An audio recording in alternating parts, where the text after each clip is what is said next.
नमस्कार बच्चों, good morning बच्चों। आज अपन पढ़ेंगे general science, topic wise science पढ़ेंगे बच्चों। आप लोग ध्यान रखना, जो बच्चे रेलवे की तैयारी करते हैं, एसएससी की तैयारी करते हैं, या कोई भी आप स्टेट एग्जाम की तैयारी करते हो, या कोई सेंटर एग्जाम की तैयारी कर रहे हो, हर एग्जाम में आपको साइंस के क्वेश्चन मिलते हैं बच्चे। तो अपन रेगुलर कंटिन्यू इसके ऊपर क्लास ऑन रखेंगे। आप लोग कॉपी पेन हाथ में लेकर बैठिएगा और एक भी दिन क्लास मिस नहीं करना। आप लोगों को अगर मुझसे साइंस सीखनी है बच्चे, तो एक चीज का ध्यान रखना है स्पेशल। आप लोग अपने दिमाग का बिल्कुल खाली डबा कर बैठो बच्चे क्लास। ठीक है, चीजें अच्छे से समझ में आएंगी आपके। समझाना मेरा काम है, आप लोग कंटिन्यू बने रहो इस चैनल पे। रेगुलर आपको क्लासें मिलेंगी, जितने भी टीचर्स पढ़ाएंगे बच्चे द बेस्ट टीचर पढ़ाएंगे, एक से बढ़कर एक। चीजें समझाना हमारा काम है, रेगुलर आपको बने रहना है। ठीक है बच्चों, आज हम शुरुआत कर रहे हैं बच्चे।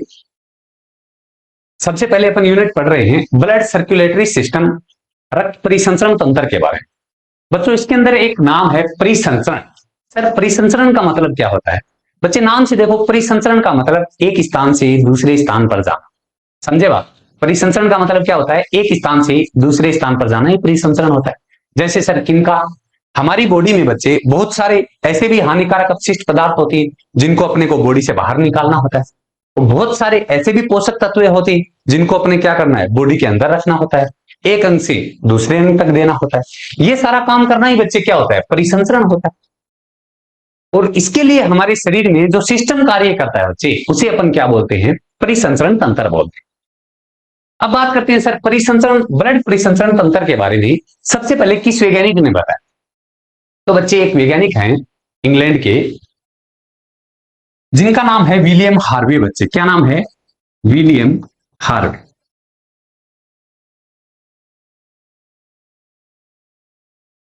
बच्चों पढ़ाई में बहुत इंटेलिजेंट विद्यार्थी रही। 16 साल की उम्र में इन्होंने मेडिकल स्कॉलरशिप से सम्मानित किया गया, 16 साल की उम्र में। इनके बच्चे एक प्रोफेसर थे,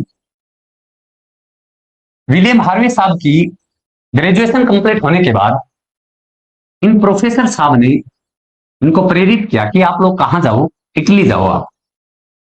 लेकिन भाई साहब ये विलियम हार्वे साहब ने मना कर दिया।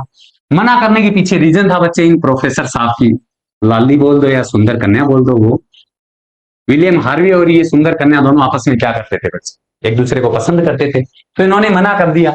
लेकिन फिर भी प्रोफेसर साहब के एड्रेस से ये कहां चले गए बच्चे, इटली चले गए। वहां इन्होंने जाकर क्या किया, बहुत अच्छे से अध्ययन किया और एक सबसे अच्छी खोज की बच्चे इन्होंने अपने जीवन की। जो इंसान की नसें होती हैं बच्चे, इनके अंदर वॉल्व की खोज की थी और बहुत बड़ा, फिर वापस वो लौट कर आ गए थे बच्चे, इटली से अपने शहर में आ गए थे जहां इनका जन्म हुआ। आकर इस सुंदर कन्या से इन्होंने शादी की। इनका एक बहुत बड़ा किस्सा है, कभी सुनाऊंगा मैं आपको इनकी जीवनी के बारे में। तो आपसे पूछे कि रक्त परिसंचरण के बारे में सबसे पहले किस वैज्ञानिक ने बताया, आप क्या बताओगे बच्चे? विलियम हार्वे ने बताया। ठीक है बच्चों, ध्यान रखें। इस यूनिट के अंदर अपन क्या पढ़ेंगे बच्चे, इस यूनिट के बारे में अपन सबसे पहले बच्चे शुरुआत करते हैं, ब्लड से शुरुआत करते हैं या रक्त से शुरुआत करते हैं। हेडिंग डालो ब्लड, रक्त।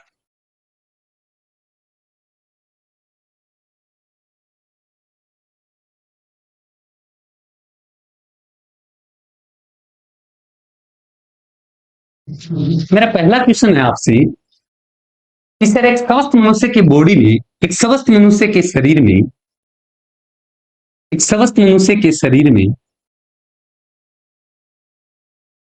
ब्लड की मात्रा कितनी होती है, रक्त की मात्रा कितनी होती है? तो बच्चों ध्यान रखना कितनी होती है, 5 से 6 लीटर होती है। कितनी होती है? 5 से 6 लीटर होती है। और बच्चे ध्यान रखना, ये बच्चे कौन है? एन बोल दो बेटा, लालो बोल दो, लाला। या अपन क्या बोल सकते हैं, चमगादड़ बोल दो, चमगादड़। और ये कौन है बच्चे? इसे अपन लाली बोल दो, या अपन क्या बोल सकते हैं, सुंदर कन्या। एस के बोल दो, सुंदर कन्या। या अपन क्या बोल सकते हैं बच्चे, इसे पापा की परी। क्या बोल सकते हैं? पापा की परी। और ये कौन है बच्चे? लाला बोल दो या क्या बोल दो, चमगादड़। बच्चे जब इन दोनों की तुलना की जाती है ना, तो दोनों में अंतर होता है आधा लीटर ब्लड का। ध्यान रखना, पुरुषों की अपेक्षा महिलाओं में या लालियों में आधा लीटर ब्लड कम होता है, ये ध्यान रखना आपको। एक स्वस्थ मनुष्य के शरीर में ब्लड की मात्रा कितनी होती है बच्चे? लगभग कितनी होती है? 5 से 6 लीटर ब्लड होता है। और एक स्वस्थ मनुष्य का आपसे वजन पूछे बच्चे, आदर्श वेट पूछे, वजन पूछे, तो बताना कितना होता है? 70 किलोग्राम होता है, 70 केजी होता है। आपसे पूछे एक स्वस्थ मनुष्य के शरीर में जल की मात्रा कितनी होती है, तो बच्चे आप बताना वाटर की मात्रा, जल की मात्रा कितनी होती है? लगभग 60 से 70% किसकी मात्रा होती है? जल की मात्रा होती है हमारे शरीर में। ठीक है बच्चों, अगली बात सुनो। अब बताओ बच्चों की एक यूनिट जो ब्लड होता है, एक यूनिट ब्लड में कितना ब्लड होता है बच्चे? हमेशा याद रखना, कितना बताओगे? ग्राम में पूछे तब तो बताना 477 ग्राम। एक यूनिट ब्लड किसके बराबर होता है बच्चे? 477 ग्राम ब्लड की। या अगर अपन मिलीलीटर में बताएं तो बच्चे ये कितना होता है? 450 ml होता है। कितना होता है? 450 ml। ध्यान रखें, एक यूनिट ब्लड किसके बराबर होता है? अपन बता सकते हैं 450, 477 तो क्या बताएंगे बच्चे? ग्राम। 450 क्या बताएंगे बच्चों? ml बताएंगे, मिलीलीटर। ये इसका मान होता है। आगे अपन बात करते हैं बच्चों, आपसे पूछे रक्त का अध्ययन क्या कहलाता है बच्चे? ब्लड का अध्ययन विज्ञान की किस शाखा के अंतर्गत ब्लड का स्टडी किया जाता है, अध्ययन किया जाता है? उस शाखा का नाम क्या होता है बच्चों? हीमेटोलॉजी। क्या बताओगे? हीमेटोलॉजी।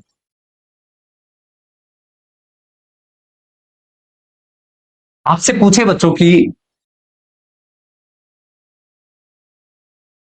रक्त का निर्माण कहां होता है हमारे से? ब्लड का निर्माण कहां होता है? तो आप लोग ध्यान रखना, यदि आपसे पूछे कि भ्रूणीय अवस्था में, भ्रूणीय अवस्था में, भ्रूणीय अवस्था का मतलब बच्चे जब हम हमारी मां के पेट में थे, उस अवस्था को बोलते हैं भ्रूणीय अवस्था। आपसे पूछे भ्रूणीय अवस्था में रक्त का निर्माण कहां होता है, तो आप क्या बताओगे? प्लीहा में। कहां बताओगे? प्लीहा में। और प्लीहा का दूसरा नाम क्या होता है बच्चे? स्प्लीन। क्या बताओगे? स्प्लीन। और इसी का तीसरा नाम क्या होता है बच्चे? तिल्ली। क्या बताओगे? तिल्ली।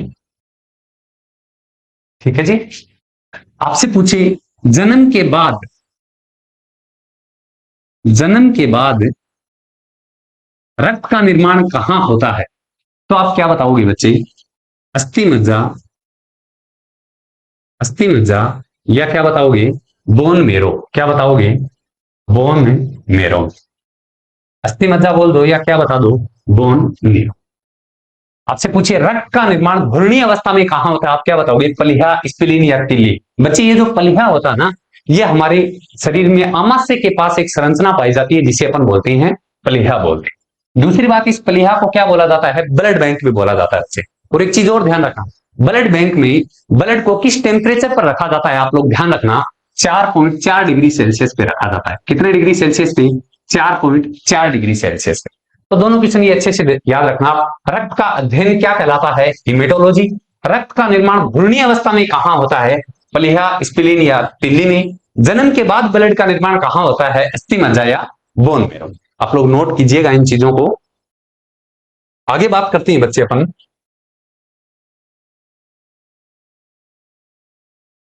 रक्त का निर्माण करने वाले, निर्माण करने वाले अंगों को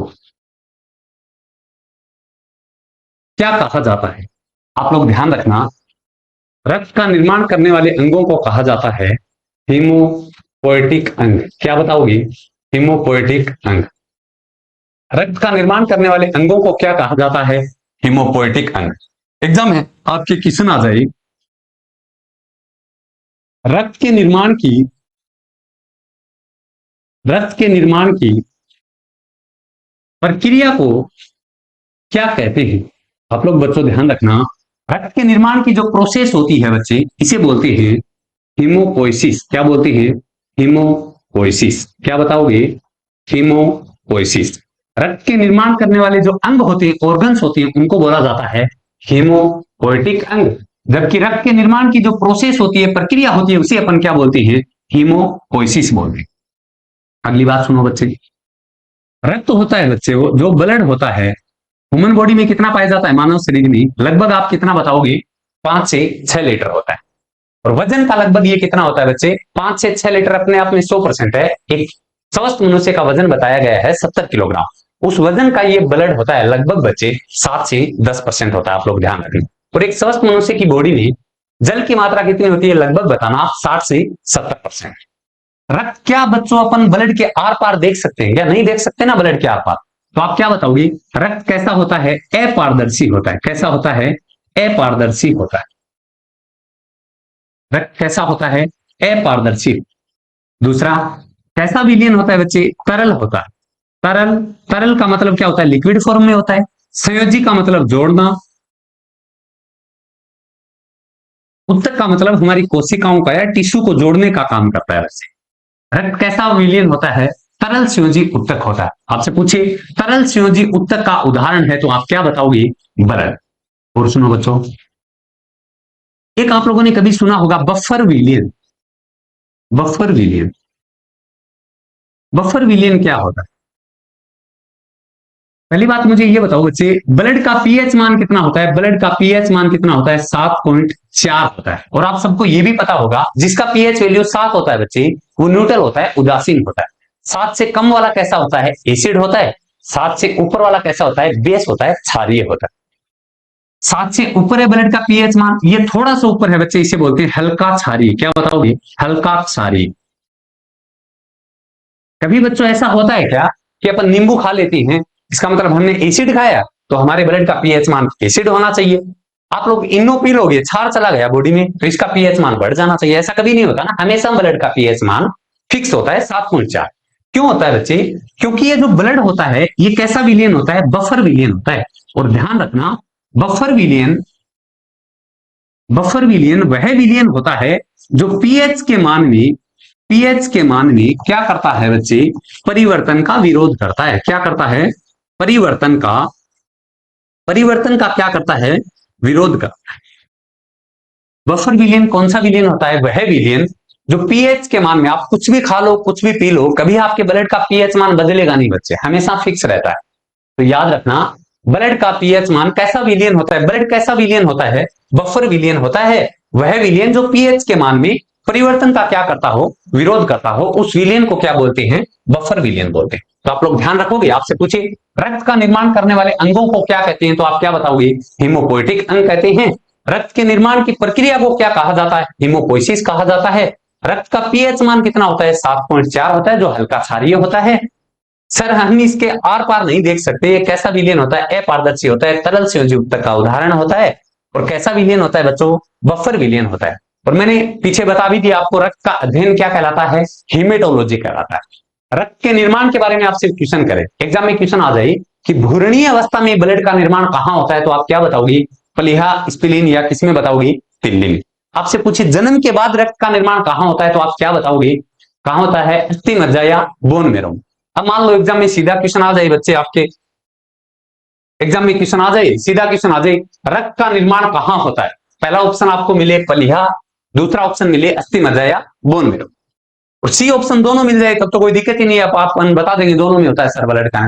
लेकिन सी और डी ऑप्शन कोई और दिए गए तो दिक्कत हो जाती है। तो आप लोग ध्यान रखना, आप अपने माँ के पेट में जब हाजिर पेपर देने जाओ आगे बेटा, नहीं ना, जन्म के बाद में तो जाओ ना, तो प्रश्न को उत्तर क्या कर देना फिर अपन? अस्थि मज्जा या बोन मैरो।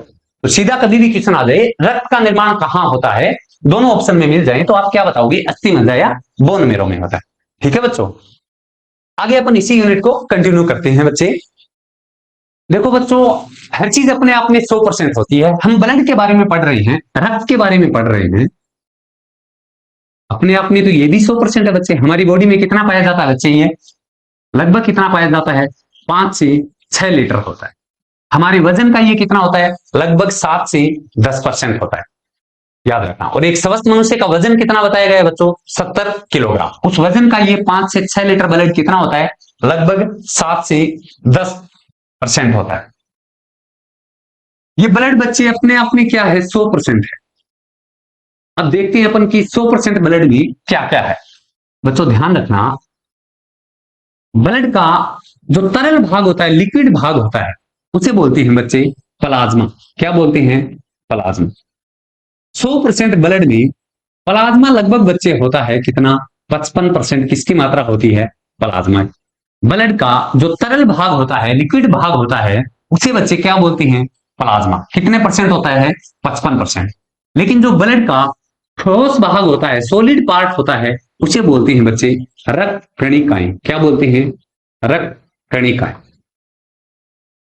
या अपन इसे क्या बोलते हैं?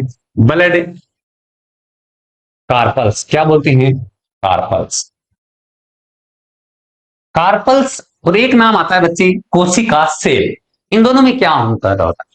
दोनों एक प्रकार की क्या होती हैं बच्चों? कोशिकाएं होती हैं, लेकिन अंतर क्या होता है बच्चे? एक के अंदर क्या पाया जाता है? बता सकता है कोई विद्यार्थी मुझे कि सर कणिका और कोशिका में क्या अंतर होता है? कणिका जिसे अपन बोलते हैं कार्पल्स,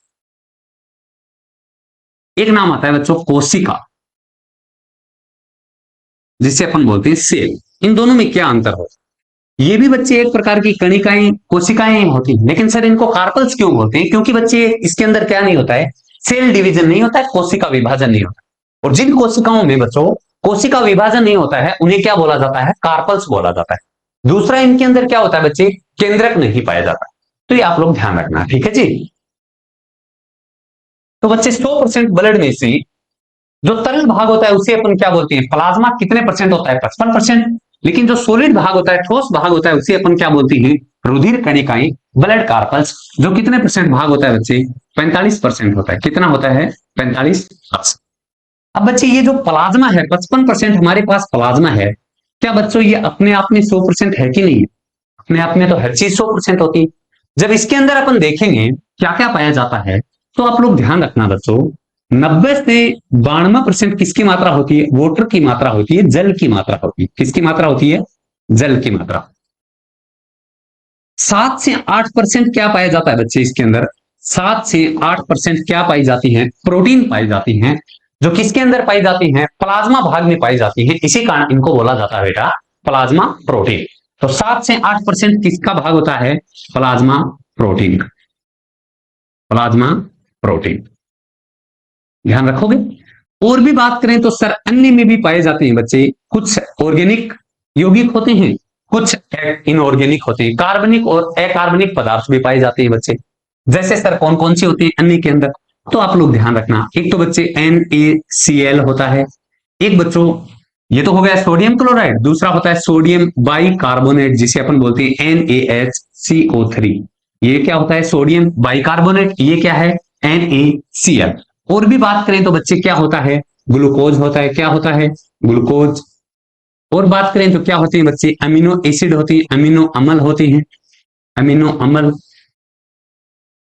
और बात करें तो क्या होते हैं बच्चे? फैटी एसिड होती हैं, जिन्हें बोलते हैं वसीय अम्ल बोलते हैं अपन। ये सारे बच्चे किस में पाए जाते हैं? ब्लड के प्लाज्मा भाग में पाए जाते हैं। आपसे पूछे 100% ब्लड ब्लड में प्लाज्मा कितने परसेंट पाया जाता है बच्चों? 55%। प्लाज्मा के अंदर जल की मात्रा कितनी होती है? 90 से 92% होती है। 7 से 8% क्या पाई जाती है? प्रोटीन पाई जाती है, जिन्हें क्या बोलते हैं बच्चों? प्लाज्मा प्रोटीन बोलते हैं। अन्य के अंदर बात करें तो NaCl सोडियम क्लोराइड होगा, सोडियम बाइकार्बोनेट होगा, ग्लूकोज होगा, एमिनो एसिड होती है, फैटी एसिड होती है, वसीय अम्ल होती है। ध्यान रखना। ये जो ब्लड कार्पल्स होती है, रुधिर कणिकाएं होती है बच्चे, ये 3 प्रकार की होती है। कितने प्रकार की होती हैं? 3 प्रकार की। पहला होता है बच्चे इसके अंदर आता है RBC।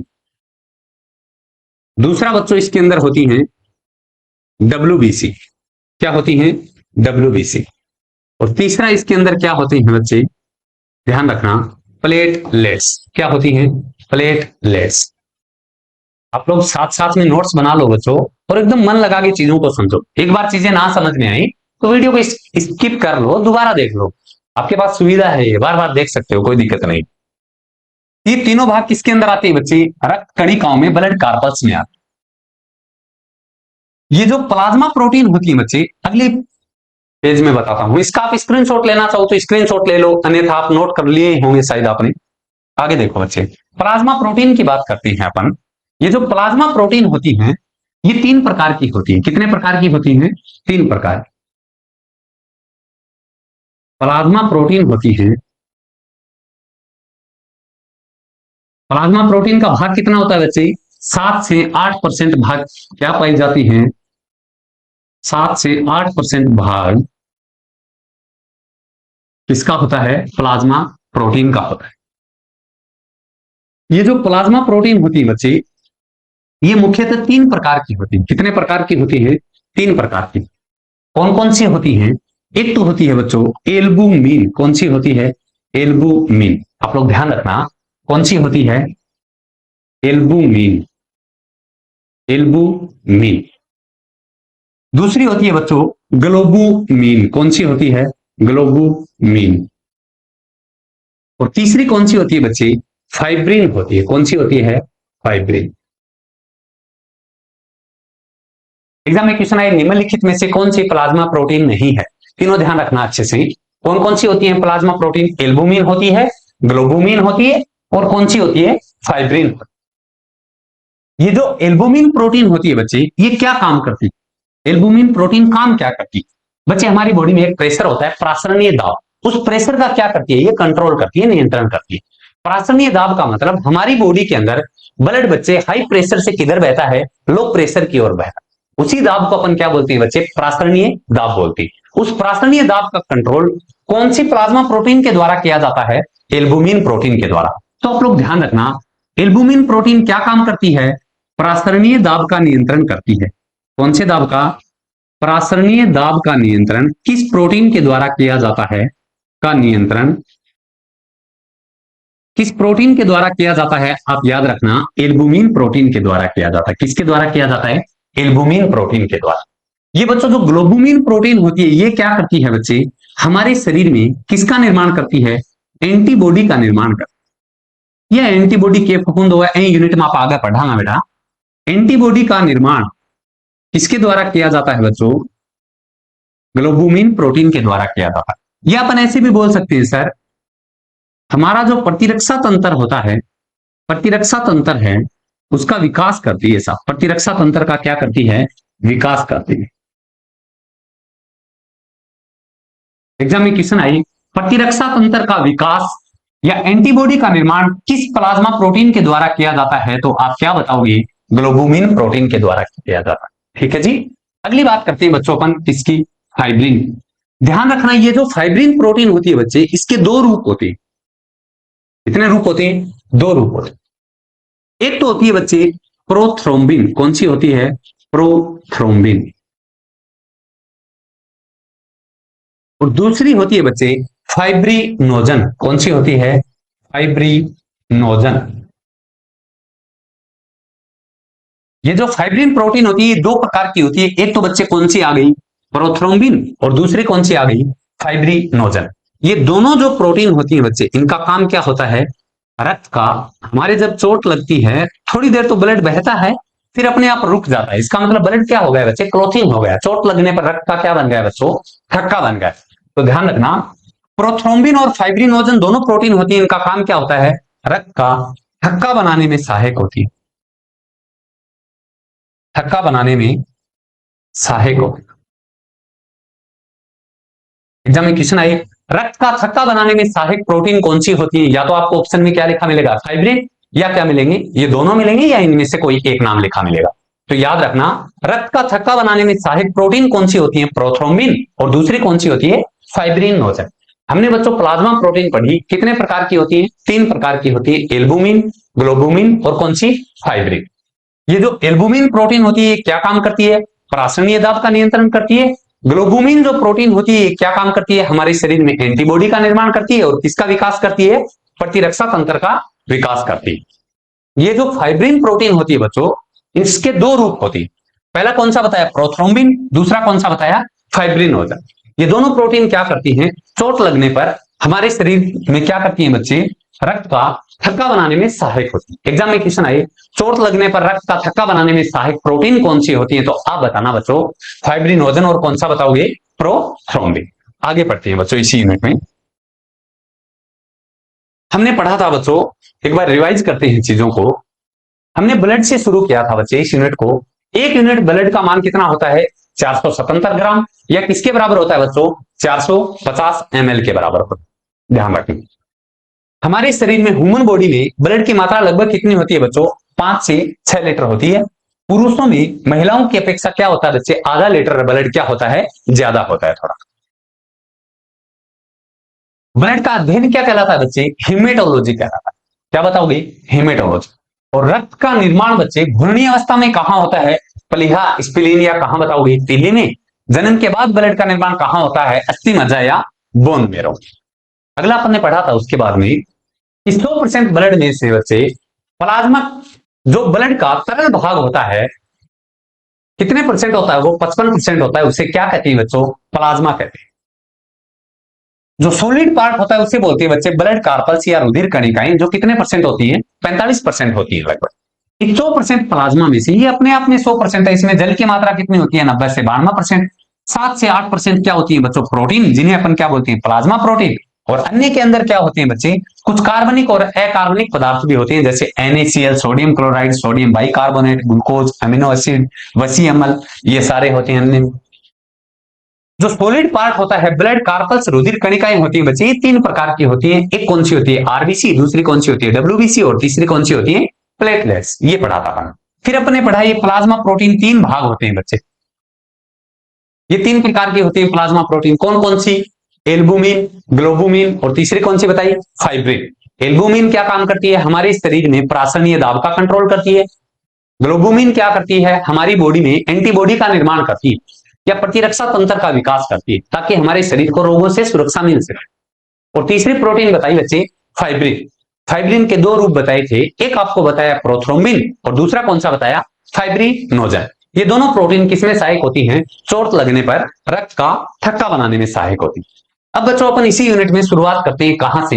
आरबीसी से शुरुआत करते हैं, आरबीसी से।